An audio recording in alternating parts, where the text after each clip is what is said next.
Holy generic Australian YouTuber, Batman! Tiki here, and I have been watching through each and every episode of Batman Beyond for the first time. Dragon, tell them why we're here. Well, you see, folks, long ago I made a vow to educate Tiki in the ways of Batman the Animated Series, serving as his spirit guide to Gotham in a way, but that was the past, and we must now enter the Batman's future. That's right, and tonight we are talking Season 2, Episode 18.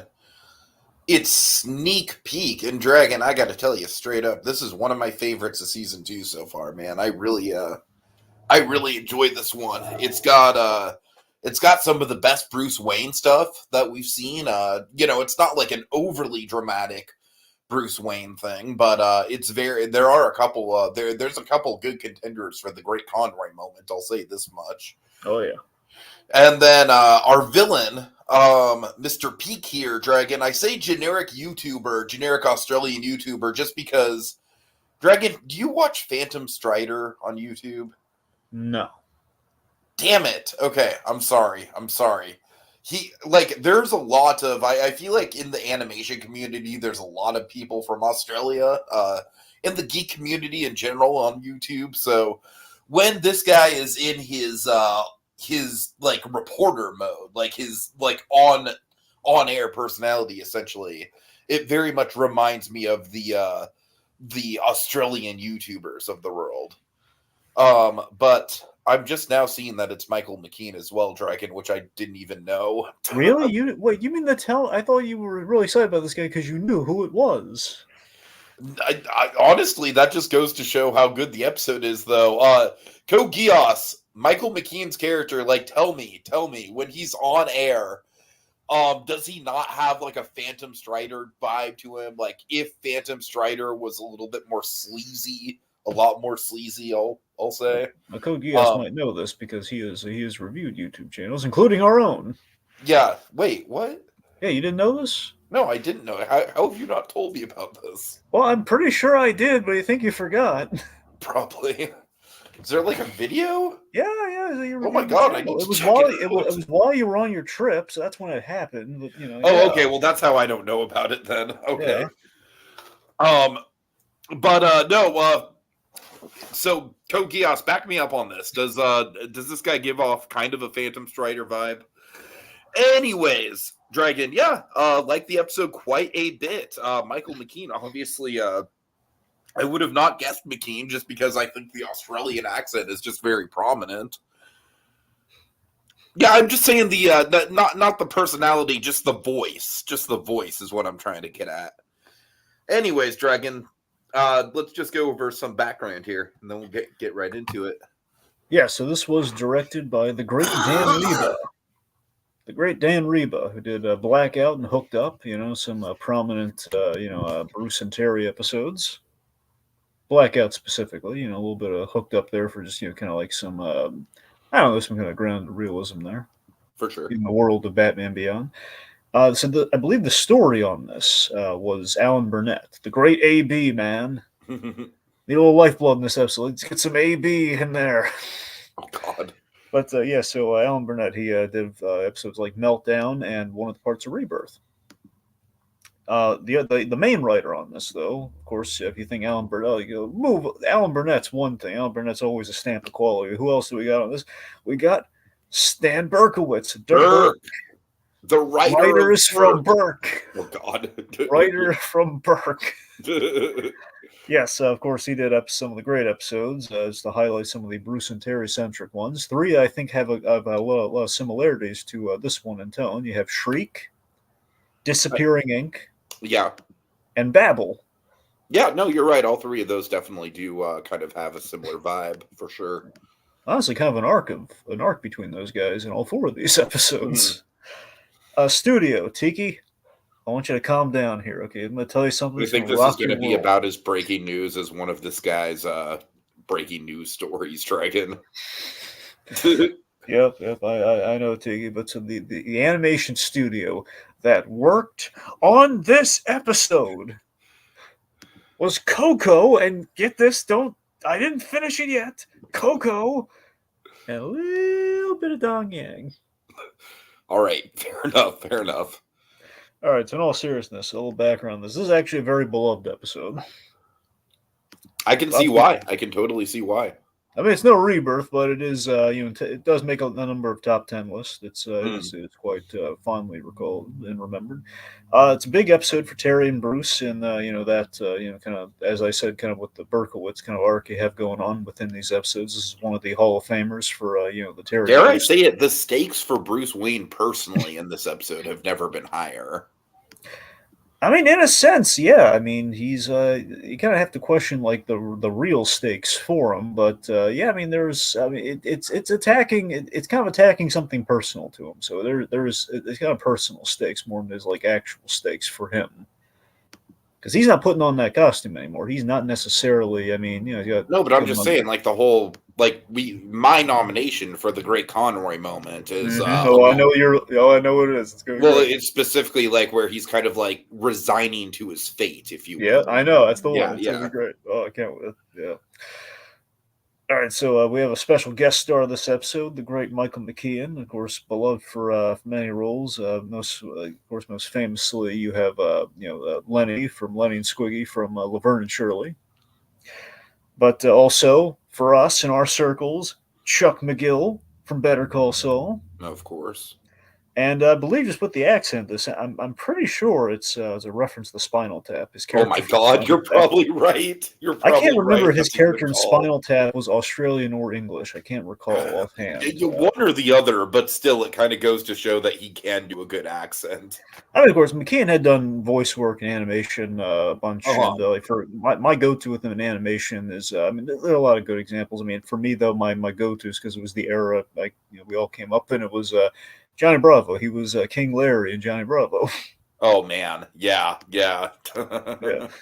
Anyway, so I guess the one last thing I really should. There's not a whole lot of background on this per se, but the main thing to mention is that this is kind of Batman Beyond's update on the types of stories that Denny O'Neil just couldn't stand for the life of him when he was editor and writer on the Batman comics. He hated the old like someone trying to find out Batman's identity stories. He Oh yeah. hated those stories. So this is kind of like their like we addressed this sort of story in the Hugo Strange episode in the Strange Secret of Bruce Wayne, and we did rather well there. And I was kind of if you're going to do one of those countless stories that we've seen in the comics, but do it once and you do it upright. That's how we did it for Batman the Animated Series, and this is kind of our update on how do we do it in a way that's different from that and different from like how we usually tell that same old played out story that we always kind of cushion at the end. So this is how we give it stakes and we give it lifeblood, and we kind of do it up differently. And honestly, doing it by way of media Mm-hmm. is like it was a very fresh take at the time, and now it feels very forward thinking. Like I think you could do an episode like this now, and Yeah, probably the only difference is that this guy would probably be a YouTuber. yeah. All right. All right. Well, that's it. Let's jump into it. Let's dive in. Okay, so I really like how this episode kind of has like a 3-act structure to the episodes of Sneak Peek that we see, if you will, where the first one is very much just establishing like we're very much like at arm's length from Batman. It's people that Batman does not have any connection to, but we're still seeing that there's definitely like an instant um kind of drawback to it where these people's lives are clearly like getting affected by this guy. Yeah, so we have the Inside Peak come on. It's basically a new gossip show. Now, here's a little bit of world building to discuss. And I hinted this to you before building to this episode. So I think the idea is that we've seen the news broadcasters in Batman Beyond. They're all AI. They're all like the blue computer screen guys. Little like half face, kind of like little. Essentially, it's newscasters done through the computer through AI, which of course now is very relevant. Uh-huh. And very occasion, I think one other time we've seen like an actual living, breathing news guy like, on the scene. So this is really that was like kind of like a one and done thing, which may have been like an inconsistency, or it was just like the idea of like maybe it was like local news or something. The point being, so again, we have like an actual living, breathing newscaster, obviously, because if we don't have an episode. But But like I really, said, this guy's not like I would not consider this guy news. This guy's more well, yeah, like in the TMZ mold. well, yeah, yes, Tig, that's what I was getting to. But yes, he's very sorry. But yeah, that's the thing. So it seems like in the world building, this guy is more of like it's like, well, TMZ is probably the perfect comparison, but almost like it's very much a reality show, very much like it's broadcast television, like it's purely gossip, you know. I mean, like I don't think TMZ was around during this time period, but so let's just say like something a little bit more mild than that would be like Extra or something like that, Sure, sure. But you or see what I mean, Access though. Hollywood. Yeah, you see what I mean, though. It's just kind of uh, a this little layer of world building. This is like it's programming. This is sort of like it's like like it's like a content, Dragon. It's content. sure. All Okay. right. Okay, let's see. So we have a bunch of these news stories that go by to kind of demonstrate what kind of damage Peak's doing. We have like a boxing coach who's dating his main boxer's girlfriend. We have the upset boxer, which, by the way, fun fact, reused design from the new Batman Adventures. That is that's from the Growing Pains episode. Clayface, Annie's in quotes father, which Oh turned out to God. be Clayface. That is the same model they used for the boxer here. Nice, nice. We have a rocker, which again, part of me is thinking Spinal Tap on this. Like, okay, I like him talking about rock here and with the accent. Jamie Gerald here, who's been exposed for splicing herself, giving her like the dragon lady look. So she's not thrilled about that. hmm Being at it, given that splicing's illegal, so she's probably gonna have some lawyer headaches on that one. Better go a lawyer of adequate skills who could handle the situation for her. True. Let's see. Then there's lastly, and I've been building this one too. We don't get them often, but when we do, little Paxton Powers. We're addressing what the heck's been going on with Paxton Powers. Yeah, he's been having a fun time, man. He's been living it up, kind of like Wolf of Wall Street style almost. Exactly. So we haven't heard from him since the end of season one. The first time we've seen him, we heard him from behind the scenes. He basically cut funding to, I believe, last episode or an episode or two ago with Armory. We basically cut that guy's job. We cut, the father's job. Ah, So that is him behind the scenes, though. This is him what he's been doing. He's been lying low. Presumably he's been sidetracked by personal issues. And where does he go to sort all that out? He goes to the future equivalent of the Playboy Mansion. basically, yes. Big old kind of grotto landscape, and so he's doing some stuff that's probably not PC. And the real question for me, ever since I saw this, is like, what the heck is he doing that would able to have it made to network TV? That's what I want to know. But yeah, so he's flirting with the girl rather lasciviously, and Max and Terry are watching this at home, and Terry's trying to shield Max's eyes. Pretty funny. So mom comes in. Mom comes in with the moral of the episode. Tiki, what is the moral of the episode? Well, the moral of the episode from my read on the mom is basically like, essentially, like she's coming in and she's trying to impart the moral that, it's She all abandons it later, but she doesn't. I'm saying initially. Well, that's what I'm saying, Drag. But what I'm trying to say, and I'm not doing a good job of it. But what I'm trying to say is that the real moral of the episode is the fact that she does abandon it. Like that is the real moral. But what she's trying to impart here is that the gossip wouldn't be fun and games if you're on the receiving end of it. True. And as Code Geass anime fan says, in other words, Paxton's getting canceled. I mean, essentially, yes. It was sort of like he's kind of somewhat he's less creepily getting Weinstein. He's basically getting caught in a very kind of a not so friendly media image kind of moment there. Uh-huh. Well, to be fair, Bruce Wayne, I'm sure, depending on your iteration, has probably been caught doing a little bit of that himself over the years, but definitely, consensually. So let's see. We, like Terry's is writing off as well. It's entertainment. Then she says, well, if the shoe were on the other foot, maybe not so. Can I say something about the "that's entertainment" line? Yeah. It very much feels like the type of line that would be included in like a DVD box set for season 2 commercial. Like, buy the Batman Beyond season 2 on DVD, and then it just cuts to Terry. That's entertainment. Well, sure. Is that a stupid observation? Well, That's a no, no, no, stupid it's not stupid observation. observation. It's just they says it's just entertainment. He's not saying that's Right, right. Well, entertainment. yeah, that's what I'm saying. Just like it's just entertainment. Yeah, there you go. No, I could absolutely buy them, dude. Because they did a lot of promos, like with using That's what stuff I'm like saying. that Like I over the could years. So I totally mean, see them using that specific line in one of those promos. It's I just mean, entertainment. they did. They used other lines from the show for promos like that all the time, though. So Uh huh. you're Uh not far off. Anyway, here's the comparison I was looking for earlier that was kind of blanking on was that essentially with the gossip show here, it's essentially top. It's like top tier and more respectable TMZ. Like if TMZ had a little bit of class, it would essentially be the Inside Peak. It's like with the production values, just like one guy behind us. It's kind of like the Soup meets TMZ. Imagine you mix them together. It's kind of what you get. Essentially, yeah, yeah. Well, the other thing too is that these are verified stories because we're seeing irrefutable proof like on the screen. Like we're But I this is also not like that, like, as the episode progresses and he goes more into like the mob territory, it's like essentially he's kind of like pulling an Icarus, you know what I mean? He's Mhm. like flying too close to like actually doing the heavy hitting reporting without having the you know knowing the intricacies of what that kind of reporting entails I mean, essentially. Ian Peak, he's no Lois Lane. This guy isn't putting in the hard work. He's not, he's not making like the actual call. Like, well, this might actually be dangerous and hurt some people if we put this Uh-huh. story out there.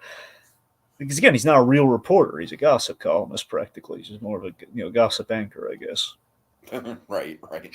He's Clarabelle on steroids. Oh god. Anyway, so Gotham City Hall, we have DA Sam Young, Barbara Gordon's husband in the future. Nice to see him pop up again.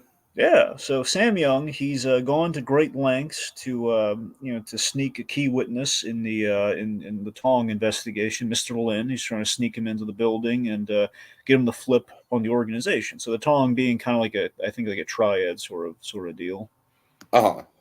kind of thing. Anyway, so so we reveal this intangible man. He is sneaking around and he's recording them.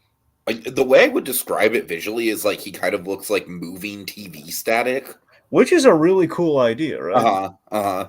It's a little Spot esque, but it's kind of A reminds little me a bit. little. Yeah, yeah. You know, my go to is this going to sound silly. I mean, the TV stack is the far better way of putting it, but the way I always kind of thought of it's kind of like the dotted line girl from that Rugrats episode where we had like the No, fairy I of. can see that. I can see that. I know exactly It's what you're like, talking how about. can you see me? It's just that you're a dotted line, dummy. It just doesn't mean I can't see you. Oh Basically, you're walking perforated tabs. I can see you. my god.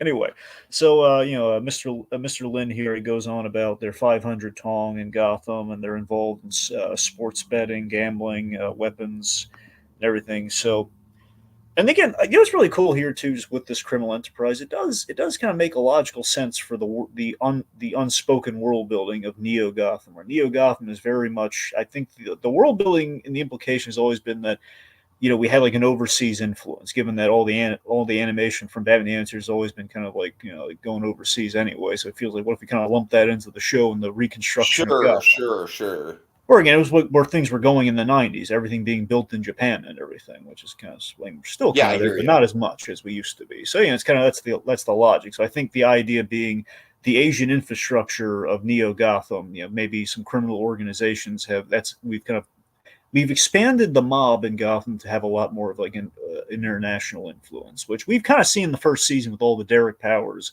corporate espionage stuff. So it makes sense. Yeah, yeah, for sure. Okay.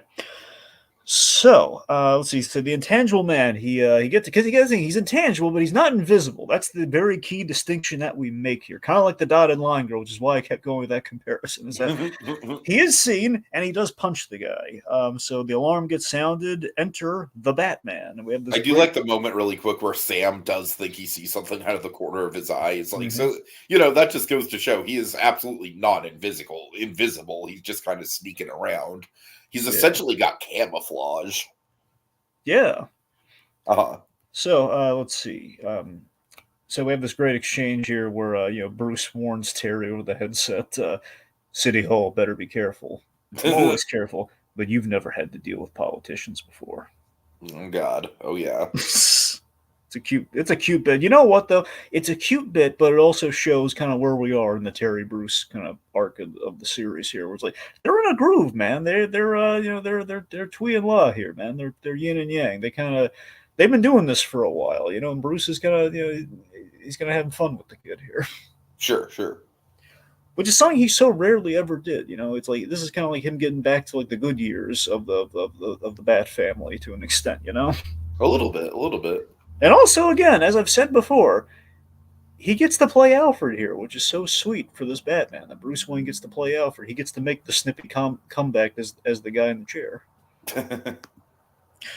All right. Okay, yeah. So let's see. So Batman finds that this intangible man is running on a rooftop, and he tries bowler wrapping him with the old batarang disc. Goes right through him. That's a good kind of foreshadow for the ultimate fate, where it's like, like this guy is very untangible. You are not going to be able to grab onto him. File that away for later, kids. Yeah, I suspect. By the way, I suspect the genesis of this character. I can't prove it, but I know a later character we're going to get to. I think Alan Burnett has a deep down subconscious obsession with villains with gimmicks like this, where you have like we're gonna have an untouchable man at some point in this show, and then we have the intangible man as well. And I know the untouchable man has a backstory to him, but the intangible man makes me think that Burnett just really loves like a good villain gimmick like this. Right. Like, well, Batman can't touch him, and now it makes me want to go back to the Invisible Man episode. Of Oh my Batman God. I wonder if Burnett was in the room on that one. I wonder if he's the one. Like, yeah, what if we just gave the man the invisible plastic suit? All right, we do have Warped Monarch in the comments. I want to shout them out. Saying, Peak's powers remind me of Ghost from Marvel. He's a mercenary that can turn invisible and phase through walls. Yeah, that's good. That's a good pool, for sure. I can see that. Funny is that in a cartoon, Ghost did find out Iron Man's identity and blackmails him. That is funny. Funny. This is, that was, if I want to say, Ghost was used twice, but the Ghost that he's referring to right there, I'm pretty sure is from, I think my favorite take on Ghost, which was from Iron Man Armored Adventures, which was the obscure kind of like 2000. Technically, it was a Nickelodeon production, I think, but it was brief. Anyway, but yeah, the Iron Man. Sorry, that was the one with the young Tony Stark. Anyway. So, anyways, point being, we have a little fighty fight going on here, but Batman can't touch the guy. No dice. We see the guy is phasing. He's able to phase through things, which is important. He does this cool little jump across the rooftop and just phases through the other building and leads us to the inevitable location that is in almost every Batman thing ever. We go to a warehouse. Yeah, it's a cool warehouse, though. It is. Hey, I ain't I like the warehouse. I'm just saying there's a lot of them. And like everywhere you throw a rock, you're going to hit a warehouse in Gotham. That's all I'm saying. Sure. Like nothing but warehouse sales in Gotham. So we have this warehouse in this building. Leads to a fight. Now we have this some cool. We have some this cool silhouette kind of design work here. Anyway, let's see. So. Here's the thing. I have one issue with this episode. Every time I watch this episode, it always kind of bugs me. It's a buy, at least, where he's getting into a fight, and he's basically our intangible man is getting the drop on Batman, and he grabs him by the leg, and he tosses him into these two crates. Okay, now here's my issue. Ian Peake, he's a newsman. Well, essentially, he's a newsman. He's a gossip. He's not even a real newsman. He's a gossip guy. He's an on-air personality. He's an on-air personality. Now, Mr. On-air personality here, do you really buy an on-air personality like this? Phasing or no phasing is going to be able to lift Batman by the ankle and throw him in the two crates and actually put up a good fight with him. I mean, I get the fact that Batman can't... No, I see what you're saying. I definitely see. Here's what I'm saying. Here's what I can buy. Okay, I can buy that he has the advantage of Batman can't punch him, but he can control his density in the punches, so that way Batman can actually get punched by. I can buy that. I can't buy that this desk jockey can toss a Batman twice so flawlessly and effortlessly into two crates and then throw crates at him. That's what I can't buy. Oh God!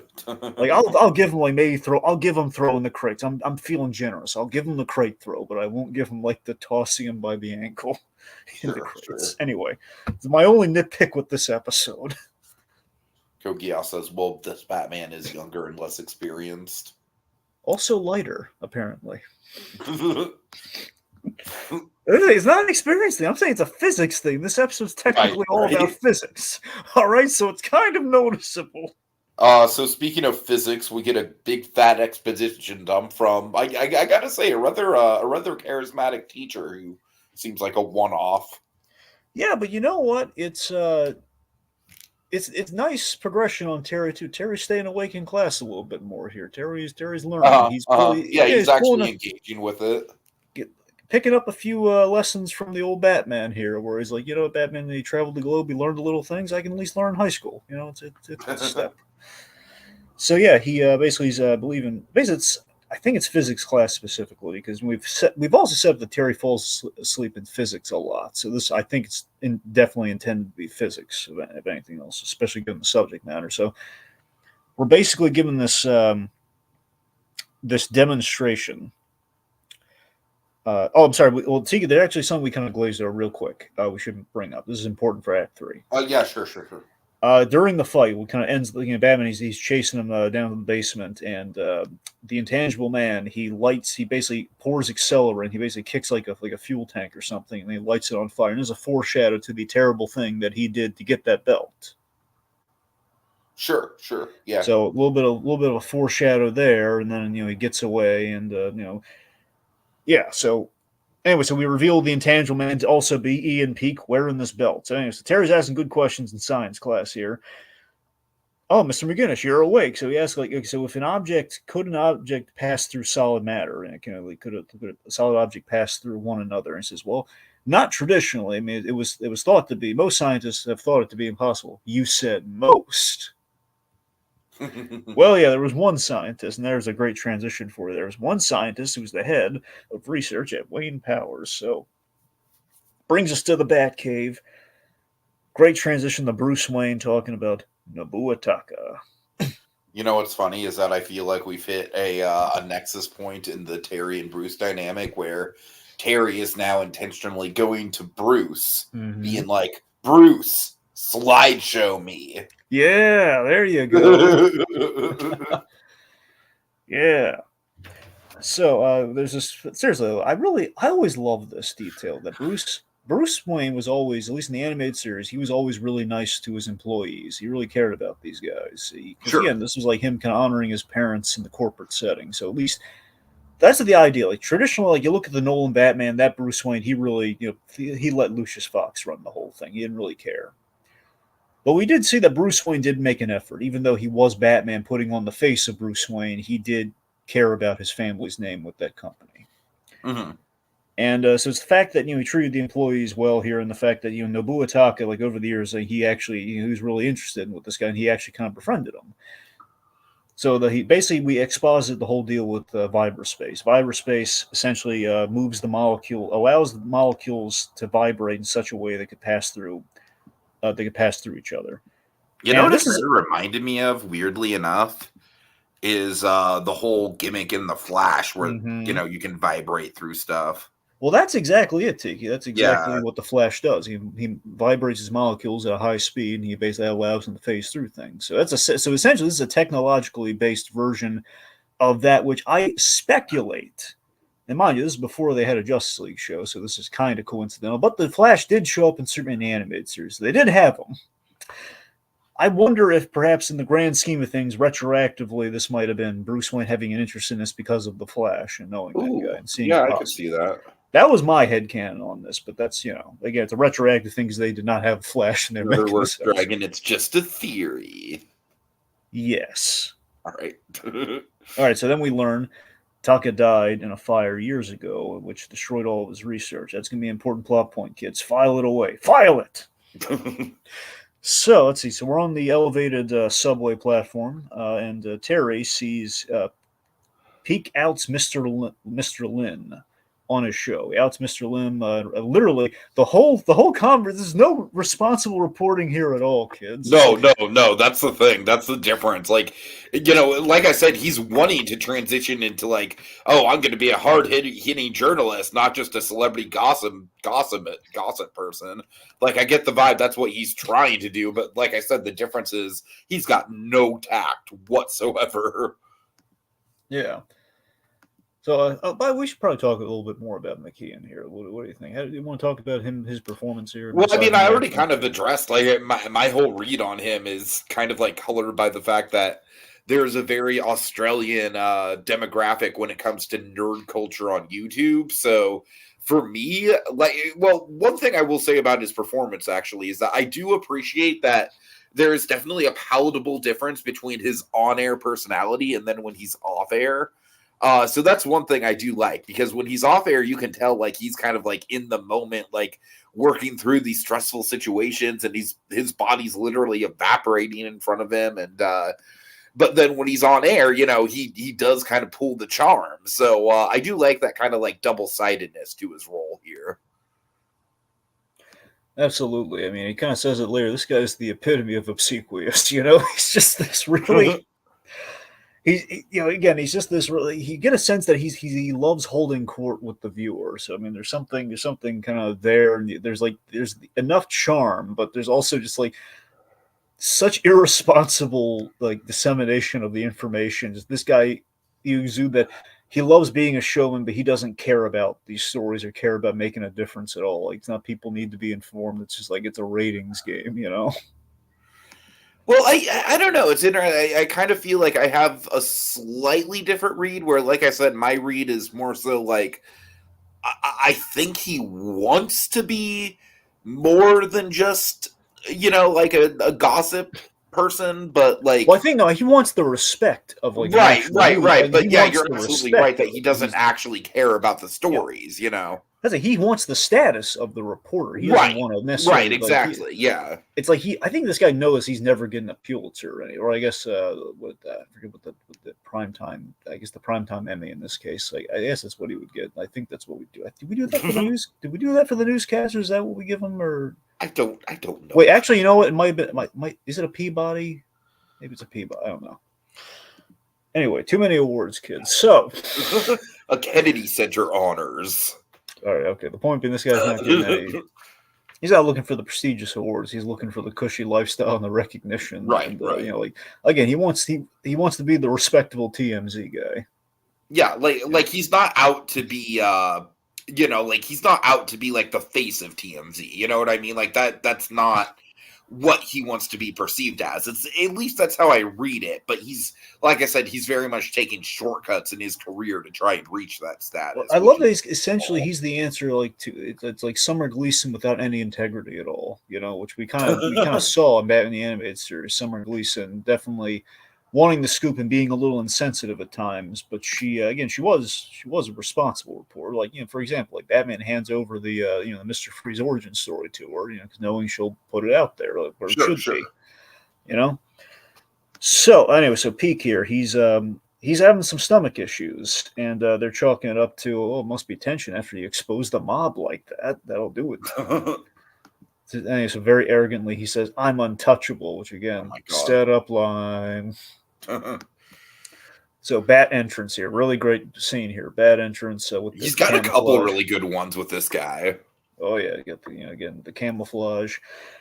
He says, I love this too. Just like again, McKeon here, just doing a great job with again, kind of like the Australian kind of like snippy guy here. Just like, don't you have a boot to lick? Because he's acting nice to this guy, like nice enough, but he's like at the end of the day, he's like, don't you have a boot to lick somewhere? Like One of just my favorite McKean moments in this episode, though, yeah. is I really love when. I'm sorry, I'm jumping ahead a little bit. Yeah. My bad. We do have a really good line here, which may be what I don't know if it's what you're talking about or not, but we have this really good No, line. I know it's not what we're talking about because I'm jumping ahead to an entirely different scene.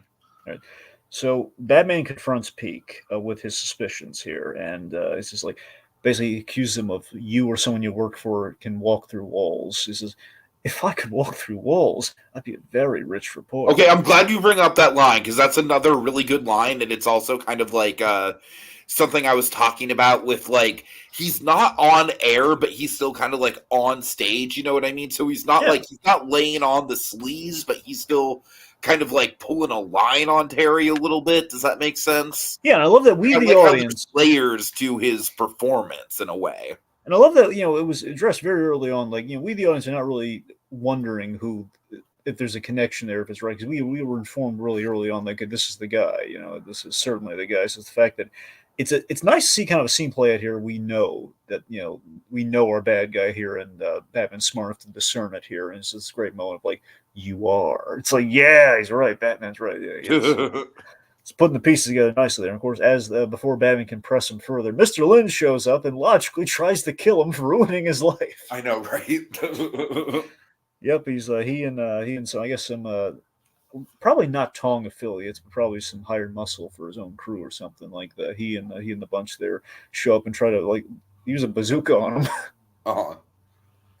So a little fighty fight here. Batman saving his skin here, which also makes what he does really crappy. Here is the fact that Batman saves your life and you try to expose him. Well, essentially, he does. He practically exposes him there. He gets pretty damn close. So he plants. So okay. So during the scuffle, you can't do this to me. I know the DA personally. Well, yeah, you knew him, but then you tried to kill people with a bazooka. So that's not going to hold up at all, Mister Lynn. Okay, Anyways. well, Dragon, I will say Kogias made a comment a little earlier. Also, I want to just shout out Richard's victims really quick in the comments. He says, Bruce, slide show me. And then Bruce with a single tear in his eye. He's ready. Okay, but just to bring up Kogias's comment, let's see if I can find it. Sorry. Okay, he says, I like the episode, but I think that they could have they could have had Ian Peake discover Terry's identity in a different way. Terry could have taken his mask off in an empty street where Peake had a secret camera.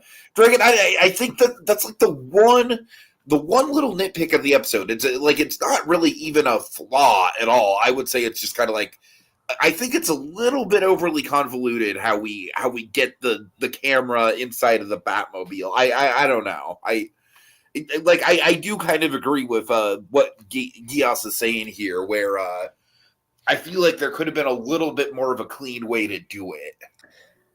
I mean, what's unclean about it? It just seems like there's too many steps to it.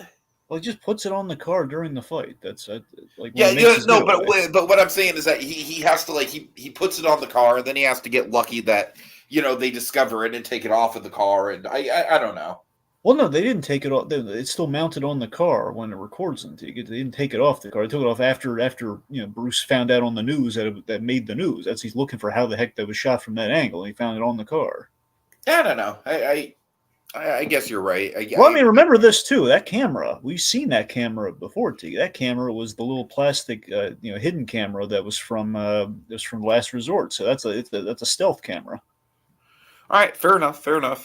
I'm just saying with the technology that we established with him, it's kind of I thought it was kind of weird that he has the technology to like literally like be in a place where Terry would take off his mask, and instead we're doing a camera. I guess that's the thing that kind of does that make sense, that it kind of goes against the villain's gimmick? Does that make sense? I mean, it's his name's Ian Peake, so I mean he'd be able to take like a peek behind the curtain. So I mean that's Uh-huh. Well, I'll give you this much. Okay, admittedly, getting the sheer amount of footage that he got does feel. That's what I'm saying. Yeah, I'm saying like we have like a lot of good shots of the back. Like he only had like one lock shot. There's no way he'd be able to see every. I mean, the only way that's going to happen is if Terry goes into the cave and he's like circling around a few times and then he lands. That's the only way. Right. So think Bruce going like, Terry, stop hot dogging. Like, that's the only way that one's a buy. Okay, that's everything else. I mean, it's like mounted on one shot during the thing, and he can zoom in like that. I can buy I can buy the camera can zoom in, but I don't buy I can like get all these shots of the Batcave. Anywho. Let's see. Kogias says, since Alfred's not around anymore, who cleans the car? I'd like to think Bruce just makes Terry do it. Well, remember, we do kind of. Well, we had a thing where the car got messy and it kind of burned off the crap on the outside of the car. So, I mean, I know it's not necessarily like a cleaning function, but it does like get rid of like any surface damage. So, the car is kind of self cleaning. All right, fair enough. Kind of, you know. Anyway, so point being, Terry beats Mister Lin there. Peak has gotten away, and he takes the car back to the Batcave, and But I like this level to it as well. Terry and Bruce got a little complacent, and in doing so, they made a very grave error. You know, it's Totally, ultimately totally. what we're doing here. So anyway, but also I have this great bit too when Terry returns to the cave and he tells Bruce that he's sure that Peak's the guy, almost monk style, like he's the guy. So Peak's the guy. Anyways, this exchange is brilliant. This is some brilliant writing. This is Berkowitz writing here. Honestly, this might be Burnett writing. I don't know. This part might be a really clever Burnett thing, but I want to give the Burke the credit here. So anyway, so what do we do? Do we call up Gordon? Do we tell her, like, does she arrest him? This is like this brilliant moment.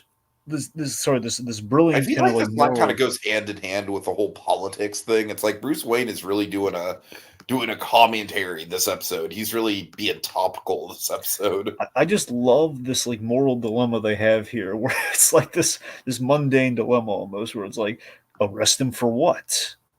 Uh, Trespassing. So there's the dilemma.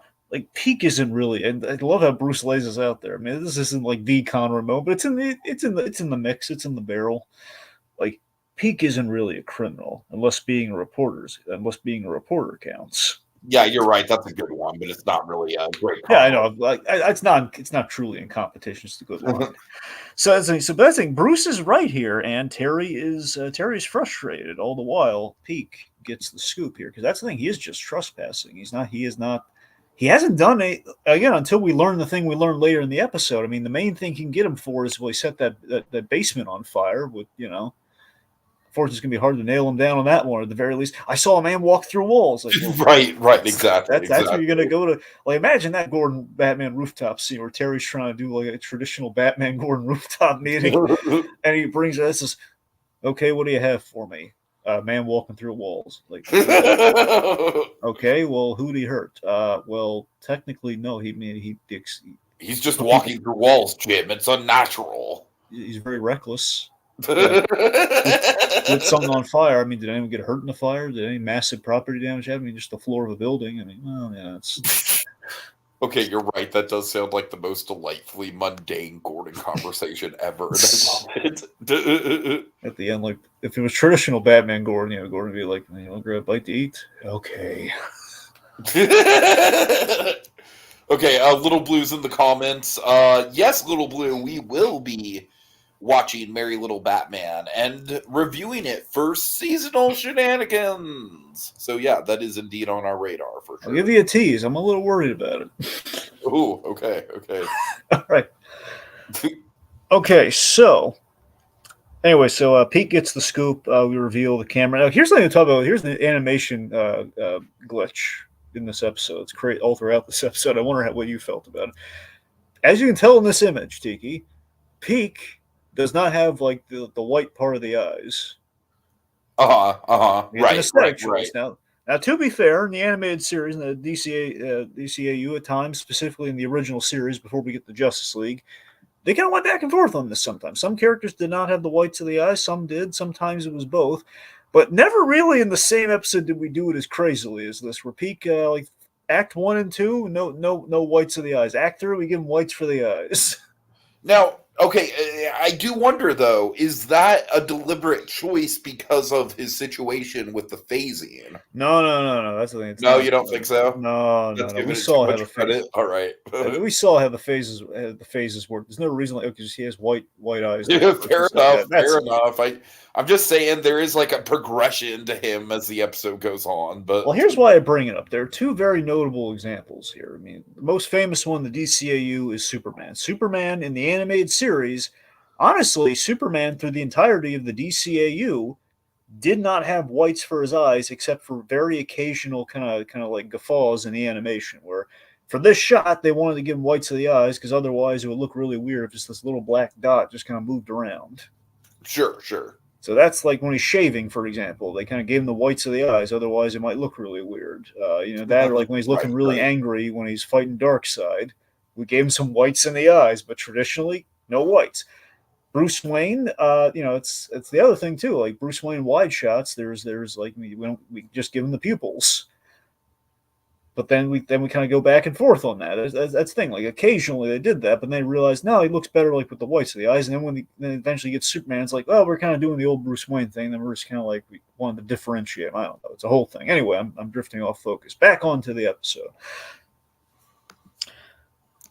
Let's see. So the secret is exposed, and we have this really creepy faces on Peak too. By the way, he's getting so giddy watching it on the camera when he's zooming in. Right. Oh yeah, oh yeah. Batman's unmasked. We see this, them with Muse. Matt wakes Terry up for like the teaser for the news, like a trailer. It's like the Tiki. They predicted the trailer for a trailer era Oh my of god. media tonight.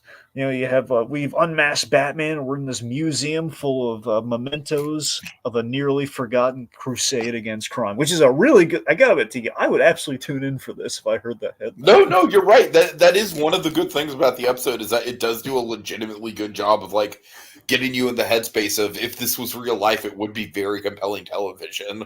Yeah, that's what I'm saying. Though it's like, oh god, they're gonna out Batman. I mean, that feels so wrong. You kind of have to watch it, right?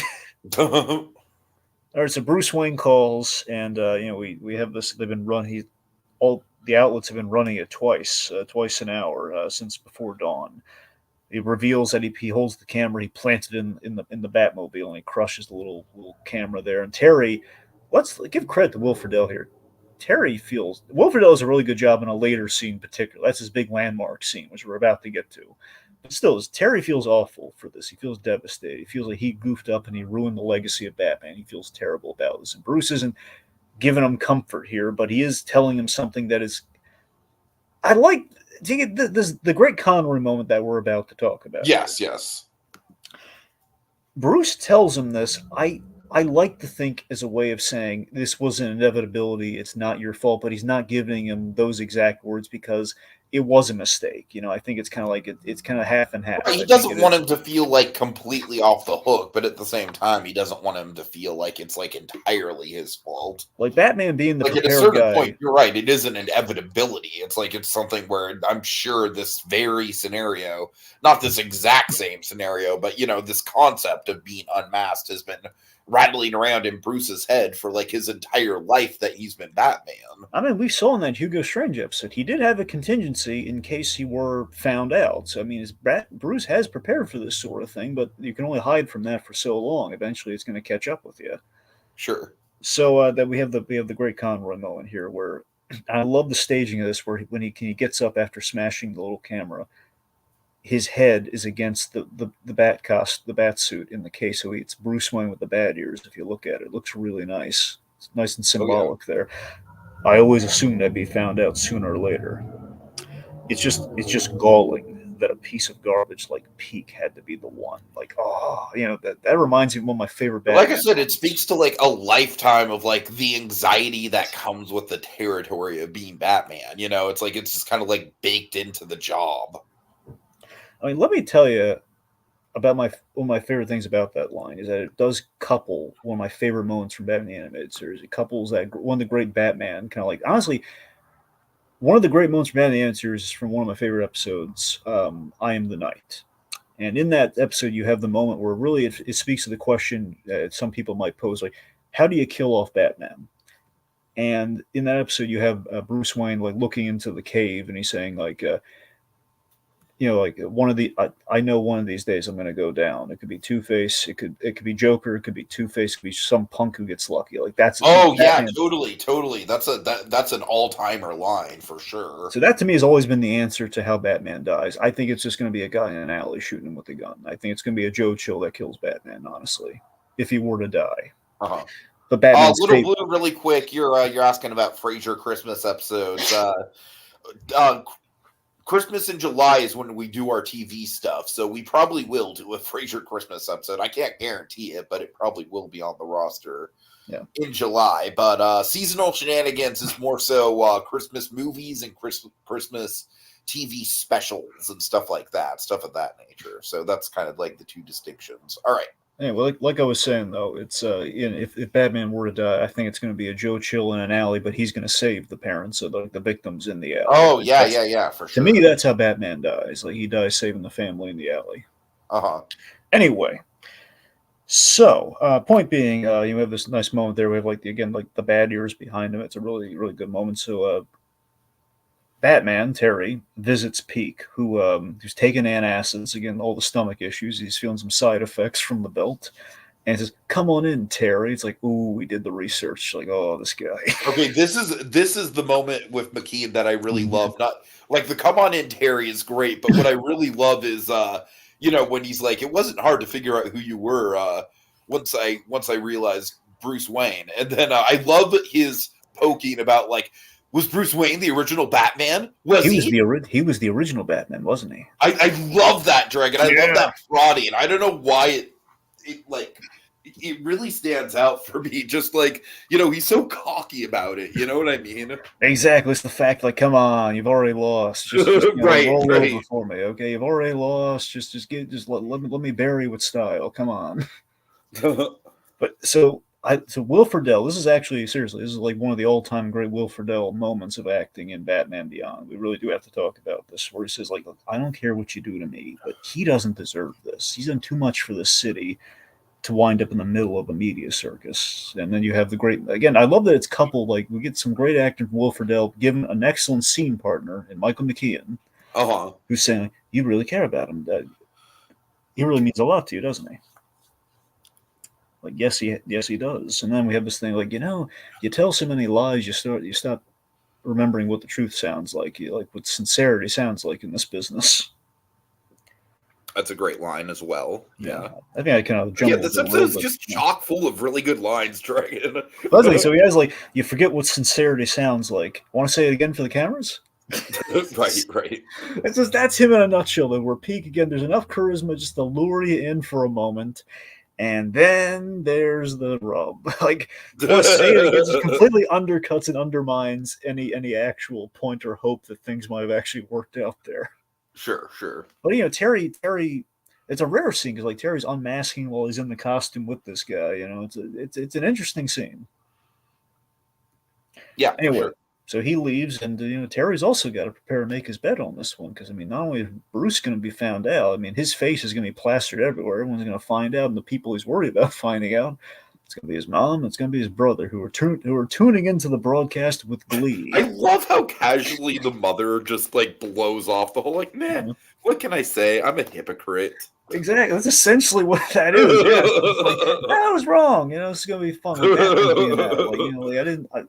We were talking about like low grade celebrities. This is like the big one. Anyway, so Peak, he's starting to turn intangible without the use of the belt, and that leads him to panic and postpone the broadcast. Before we do that, Terry's got something to tell his family. Oh God, Dragon! This is one of the all-time funniest animated Batcave moments for me in all the Batman material that we have covered. This is like an all-time, like, put this on a Mount Rushmore. I've been moments, man. I've been teasing up this one because I knew it's so fucking delightful, and it works so well, both as like a high point of dramatic tension in Terry's story, and then also like I kind of saw it coming too. I kind of saw it coming, which kind of like made the payoff even more delightful, where he's queuing up like, guys, there's something really serious I need to tell you, like, it can't wait. I am Batman. And it's just like it's met with laughter. It's like, in your mind you can totally picture how they would think that it's a joke, just given the context and the circumstances. Yeah. just an utter delight and a laugh riot. Just the fact that you have a moment where Batman actually like reveals the secret and they don't believe him. Tokios just pointing out I like that Terry was willing to let his identity be revealed as long as Bruce's identity remained a secret. It's one of his most selfless moments. Indeed, indeed. Absolutely. Now, admittedly, though, this is not a gripe against the episode. I'm just saying you have to imagine, though, it's kind of it's a really noble gesture. But Terry, on some level, probably has to realize that even if he took the brunt of that, people would probably wonder, like, where's Terry going all the time? Well, he's hanging out with Bruce Wayne. I wonder. Sure, sure. But still, it's I the think gesture. Dana, at the very least, would absolutely put the pieces together. Yeah, exactly. So anyone who really knows Terry would be able to probably figure Right, that out. So I right. mean, at least there's like an element of okay. So Terry could probably be able. He might be able to contain it at least. You know, the only person I would really know that he's always working on Bruce Wayne is like there's Derek Powers, who was essentially dead. So Anyway, so the broadcast is postponed, and Terry doubts that Peak lost his nerve at the last minute there. That Peak's pulling a Coleman Reese from the Dark Knight here. Totally, totally. So he calls the Batcave, no answer, which is a big moment too, because Bruce, I Bruce, like the suspense in that, man. I really feel like Will Friedle plays that moment very realistically of like, come on, pick up, where are you? You know? I think we've all had that moment where you Yeah, call absolutely we have. you Absolutely. call a grandparent who rarely ever leaves the house, and they Right, don't answer. right, So right. like something's going on there. But yeah, it's the thing. Bruce, if you look at the animated series, like Bruce does leave the house, but usually on very, very special, rare, or desperate occasions. Like he doesn't like he's in that cave. He's at that house. Totally, totally. So Bruce was called to meet Peak. I don't know which building they're in exactly. I don't know if that's like I don't think it's the news, but I think it's just a random building he wanted to meet him in that was abandoned. So Bruce is called to meet Peak, desperate for help. He basically you have Really quick, Dragon. Did we glaze over the moment where Peak is like he's got the hole in his chest and he's just like, oh god. well no we talk well I mentioned that. I mean, do you want Okay, to I just want to underline how horrific it is, and McKean plays the terror so realistically. yeah, I mean, that's the thing, because that's happening without the belt on. That's not It's him like very much body horror, Dragon. It very much goes into body horror territory. I got to admit, a part of it's gonna sound silly, has no real correlation with this, but it just reminds me of Scott Snyder. One of his earliest stories that he wrote was really clever. It was not in a comic, it's like a short, like it was a literary story that he wrote for like a writing exercise or like a class of writers. Was like a superhero support meeting, like a support group of superheroes, and one of them was a guy whose power was he never had to use the bathroom. Oh and Jesus. and his whole thing in the therapy session was like, where does it all go? Where does it all go? Yeah, Scott Snyder, man. Oh my god. Anyway, so the good Snyder. Anyway, Yes. New York Snyder, baby. Okay, so Bruce is summoned to meet Peak there, and he's basically you have the resources, you have the company, you have the scientists. There are other companies, there are other scientists. It's like, but Taka worked for yours, and here's my runner up to the Great Conroy, Tiki. All right, I love how angry Conroy gets as Bruce, because again, Bruce liked this scientist. He liked Taka. He really Sure, sure.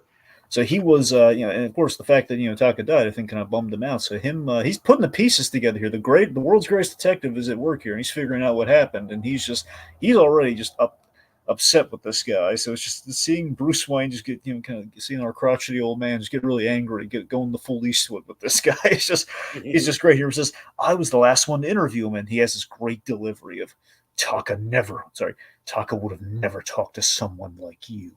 Oh It's like, yeah. Oh oh, yeah. it's so great.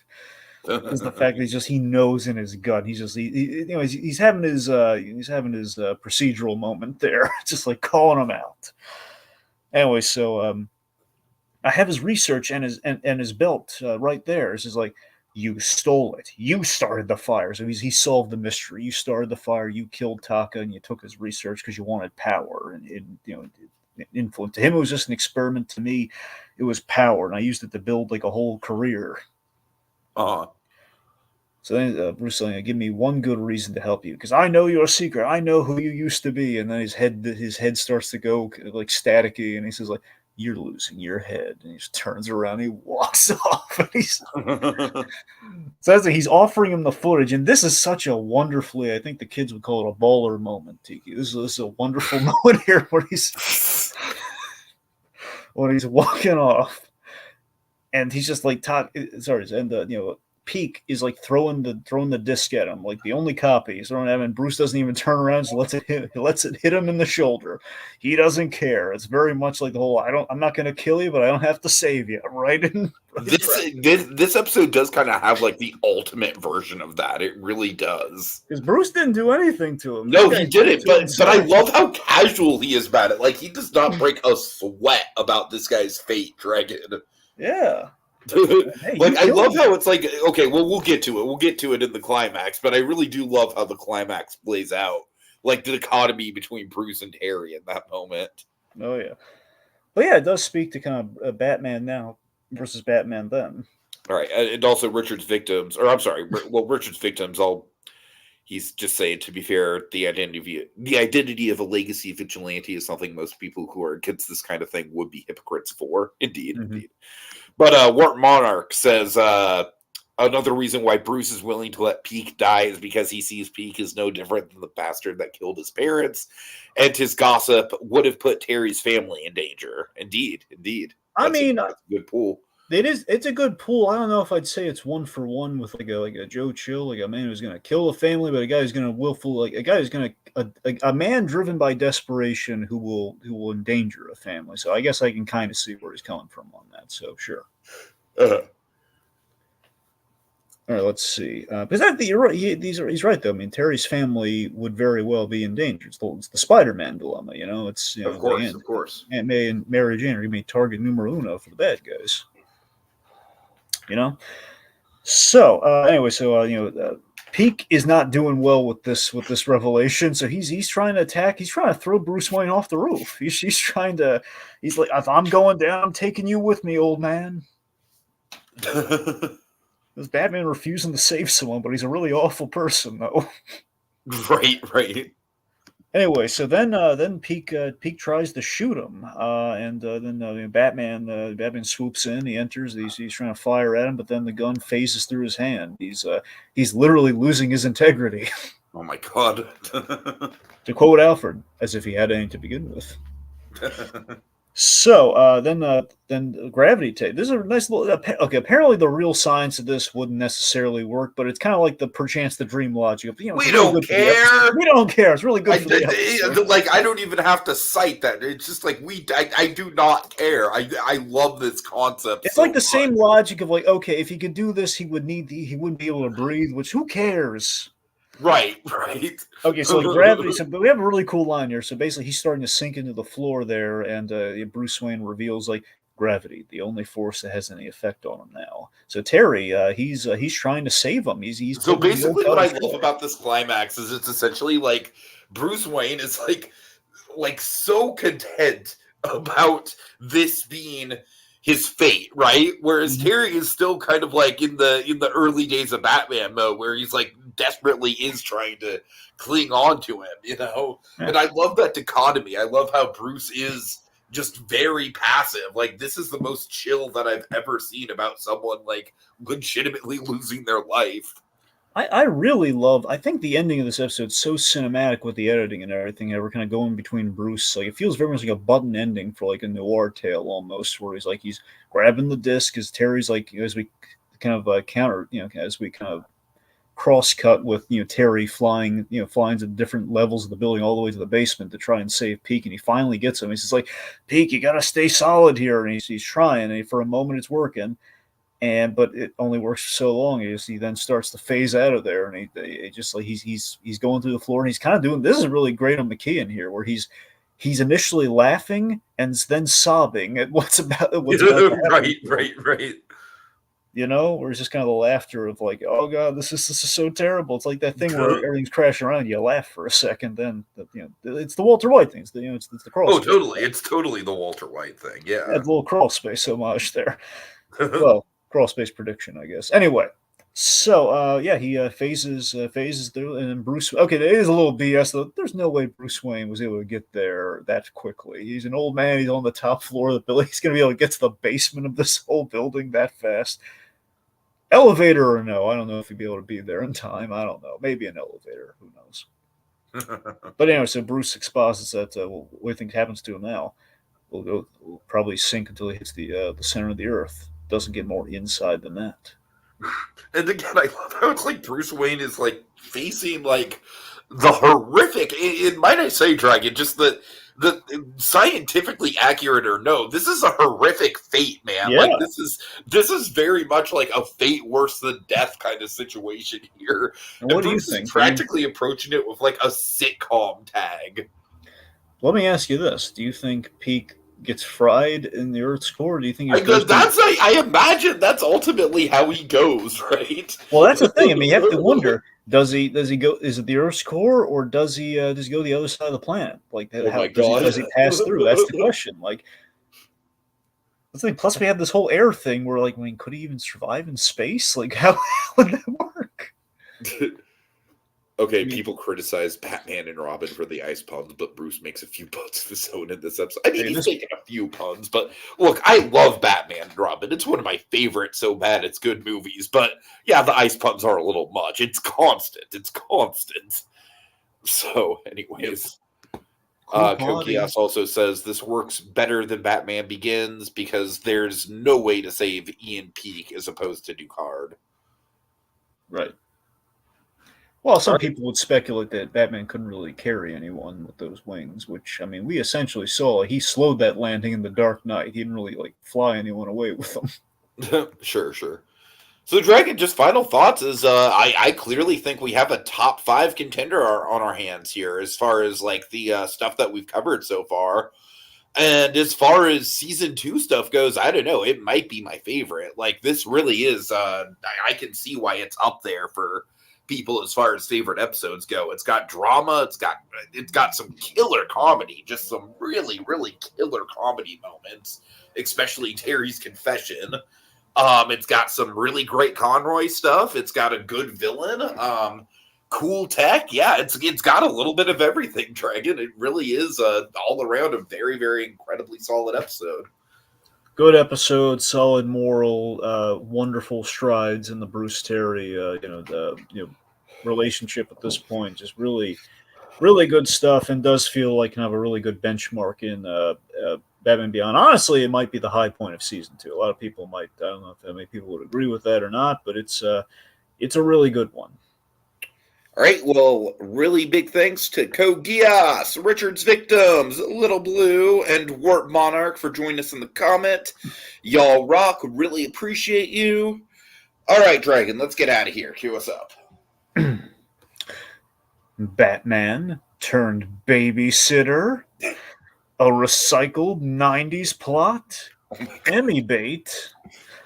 Can Batman stop Ma Mayhem and her boys? Will Terry make the grade, or will his chances be scrambled? Tune in next time to find out. Same animated bat time, same animated bat place. On the next visit to Batcave Beyond with the Egg Baby. He was the original Batman, wasn't he?